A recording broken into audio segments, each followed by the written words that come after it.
வணக்கம். இன்னைக்கு நாம மெமரிஸ் படத்தோட கதைய முழுசா அலச போறோம். ஒரு தப்புக்கு தண்டனை கொடுக்கறது நீதியா, இல்ல அது வெறும் பழி வாங்குற வெறியா? வாங்க, இந்த ரொம்பவே ஆழமான கேள்விய ஒரு செம்ம த்ரில்லரான கதை மூலமா பார்க்கலாம். இந்த ஒரு வரிதான், இதுதான் மொத்த படத்தோட கதையே. ஒரு பக்கம் தன்னோட நினைவுகளுக்குள்ளேயே சிக்கி தவிக்கிற ஒரு மனுஷனோட தீராத வலி, இன்னொரு பக்கம் ஒரு நகரத்தையே நடுங்க வைக்கிற தொடர் கொலைகளோட மர்மம். இந்த ரெண்டு வெவ்வேறு உலகங்களும் எப்படி ஒரே இடத்துல வந்து இணைய போகுது? அதுதான் கதை. சோ, இந்த ரெண்டு உலகத்தையும் இணைக்க போறவர் வேற யாருமில்லை, நம்ம கதையோட ஹீரோ சாம் அலெக்ஸ். ஒரு காலத்துல பயங்கர திறமையான போலீஸ் அதிகாரியா இருந்தவர். ஆனா இப்போ நிலைமையே வேற. சாம் அலெக்ஸோட வாழ்க்கை ஒரே ஒரு விபத்துல தலைகீழா மாறிடுது. தன் கண் முன்னாடியே தன்னோட மனைவியையும் மகளையும் பறிகொடுத்துடுறாரு. அந்த ஒரு நிமிஷத்துல அவரோட சந்தோஷம், கனவு, வாழ்க்கை எல்லாமே நொறுங்கி போயிடுது. அந்த வலிய தாங்கிக்க முடியாம குடிக்க அடிமையாகி தன்னோட வேலைய, தன்னோட அடையாளத்தையே தொலைச்சிட்டு நிக்கிறாரு. ஒரு ஹீரோ இப்போ தன்னோட மோசமான நினைவுகளாலேயே வேட்டையாடப்படுறாரு. சாம் இப்படி தன்னோட கடந்த காலத்தோட போராடிட்டு இருக்கும்போதே நிகழ்காலத்துல ஒரு பெரிய அச்சுறுத்தல் உருவாகுது. அவரை மறுபடியும் போலீஸ் யூனிஃபார்ம் போட வைக்க போற ஒரு பயங்கரமான மர்மம் காத்துட்டு இருக்கு. நகரத்துல அடுத்தடுத்து கொடூரமான கொலைகள் நடக்க ஆரம்பிக்குது. ஒவ்வொரு கொலையும் சும்மா சாதாரணமா இல்ல, ரொம்பவே கொடூரமா ஒரு மெசேஜ் சொல்ற மாதிரி நடக்குது. இந்த கொலைகள் வெறும் உடம்ப மட்டும் கொல்லல, ஒட்டுமொத்த நகரத்தோட நிம்மதியையும் சேர்த்தே கொன்னுட்டு இருக்கு.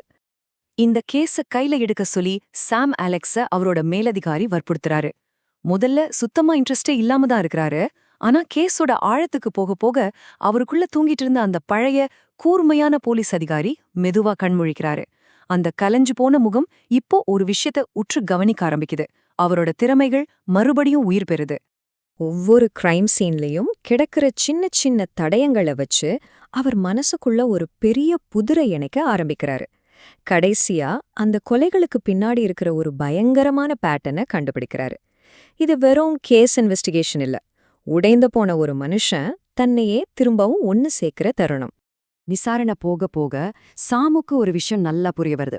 இந்த கொலைகளோட காரணம் இப்போ நடந்ததில்ல, இதோட வேர் பல வருஷத்துக்கு முன்னாடி நடந்த ஒரு சம்பவத்துல ரொம்ப ஆழமா புதைஞ்சிருக்கு. ஆமாங்க, சம்பந்தமே இல்லாம நடந்ததா நினைச்ச கொலைகள் எல்லாத்துக்கும் ஒரு கனெக்ஷன் இருக்கு. அந்த கனெக்ஷன் காலேஜ்ல நடந்த ஒரு கொடூரமான ராகிங் சம்பவம். கொலை செய்யப்பட்ட ஒவ்வொருத்தருமே பல வருஷத்துக்கு முன்னாடி ஒரு அப்பாவி மாணவனை ரொம்பவே கொடுமைப்படுத்தினவங்க. இப்போ எல்லாருக்கும் ஒரு சந்தேகம் வருது. ஒருவேளை அந்த பாதிக்கப்பட்ட மாணவனோட குடும்பம் பழி வாங்குறாங்களா, இல்ல உண்மையான கொலையாளி நம்ம கற்பனைக்கும் எட்டாத வேற ஒருத்தரா? படபடப்பு அதிகமாகுது. அப்போ யார் அந்த உண்மையான கொலையாளி? ரேகிங்ல பாதிக்கப்பட்ட அந்த மாணவனா, இல்ல அதோட அப்பா அம்மாவா? கொஞ்சம் யோசிச்சு பாருங்க, ஏன்னா அடுத்து வரப்போற பதில் உங்களை கண்டிப்பா உறைய வைக்கும். இங்கதான் கதையில ஒரு பயங்கரமான ட்விஸ்ட். அந்த கொலையாளி ரேகிங்கால் பாதிக்கப்பட்ட மாணவனோட அண்ணன்.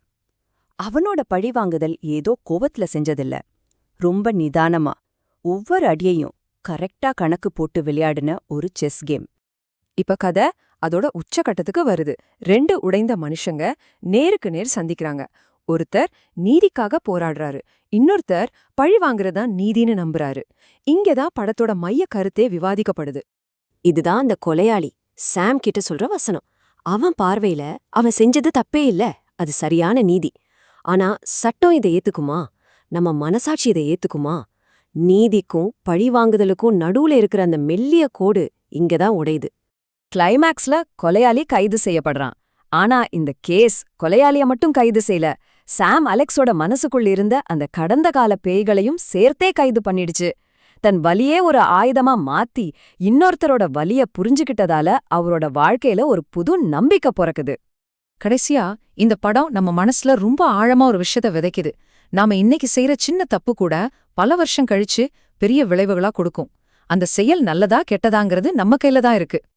சோ, இந்த கதையை நாம ஒரு கேள்வியோட முடிச்சுக்கலாம். பழி வாங்குறது எப்போவாச்சும் நீதியா மாற முடியுமா? இந்த கேள்விக்கான பதில் படத்துல இல்ல, நம்ம ஒவ்வொருத்தரோட மனசாட்சிக்குள்ளதான் இருக்கு. கண்டிப்பா யோசிச்சு பாருங்க.